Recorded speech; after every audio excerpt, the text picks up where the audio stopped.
During this session, we're actually going to run a demonstration on creating a file system within BSD Unix using the sysinstall utility. Now we're actually installing a version of BSD, the latest one out there at the time of this recording, which is BSD version 8, the stable version, and we're actually going to use the sysinstall utility to create the file system that we've put together on BSD 8. So let's go ahead and take a look at that now.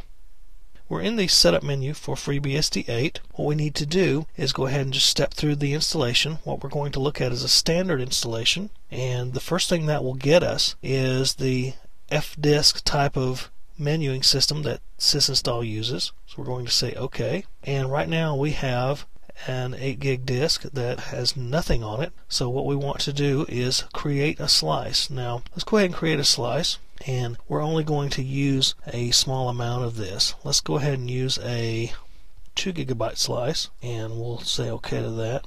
And we're going to use a native FreeBSD slice, which is type 165. We could put 6 for a DOS FAT, 131 for a Linux ext2 file system, or 130 for a Linux swap. Let's go ahead with a 165 and choose the FreeBSD native. And so now we have a FreeBSD slice there. It's only 2 gig, and that's alright. Let's go ahead, and if you notice, it's on DA0S1. Well, that is a SCSI disk, not a serial ATA or an IDE. Notice earlier when we in some of our demonstrations we were looking at AD0. Well, that is an ATA or IDE. This is DA0, which is a SCSI. So we've got a SCSI disk that we're using, and we've created it on slice 1. Let's go ahead and do another slice. Let's go ahead and put 1 gigabyte on there, and we're going to use that for our swap.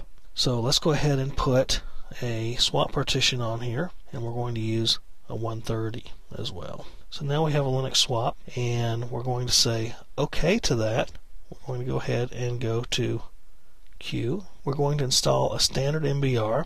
Well, actually, we're going to go ahead and use the FreeBSD boot manager, which, as we learned earlier, is boot 0. And we're going to say OK to that. We need to create some BSD partitions in there, so let's say OK. And this is the FreeBSD disk label editor, and this is the same as BSD label, that command. So we can create some mount points here. So let's go ahead and do a C, and we can leave this with the 2 gig here, and we're going to say it's a file system, and we're going to specify the root as the mount point, because this is going to be our basic file system where everything else is. We're going to say OK, and that's what we're going to use. And we put that on DA0S1A, which is the SCSI disk 0/1 partition A, and that's our mount point. And it's the 2 gig partition we just created, or 2 gig slice rather, we just created a few minutes ago. So as you can see, sysinstall actually works very well to create a slice and partition information, to create a swap, and to create standard file system, a UFS file system under FreeBSD.